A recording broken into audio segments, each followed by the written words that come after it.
जदि आपण चिकेन प्रेमी तेबे एही खबर आपणक पई। प्रतिदिन खाद्य चिकेन खाउथिले होई जांतु सावधान, नचेत पड़ी पारंती रोगरे। राज्य रे एबे बार्ड फ्लू आतंक सृष्टि होईछि। पिपिली बार्ड फ्लू रो हॉटस्पॉट पलटिछि। एठारे बार्ड फ्लू आतंक चिन्हट परे कुकुड़ा मरा अभियान मध्य आरंभ होईछि। तेणु जेउ माने चिकेन खाउछंती वर्तमान एहाठारु दूरे रुहंतु, काहेकि ना बार्ड फ्लू मध्य मनुष्य प्रति विपद रहिछि। बार्ड फ्लू विशेष भाव में गोटे कुकुड़ा ठारू अन्य कुकुड़ा को व्यापी थाए, किंतु यह बहु डेरी रे मनुष्य को व्यापी थाए, जहां मनुष्य को संक्रमण हेले प्रथमे ज्वर हेबा भली परिस्थिति सृष्टि होई थाए।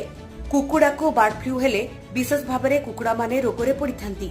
कुकुड़ार आखि, कान, नाकरू पानी बाहरी थाए। कुकुड़ार परगुड़िक फुलिला भली लागि थाए। कुकुड़ा चली पाइब नाही, गोटे स्थान रे दीर्घ समय धरी पड़ी रहिबो।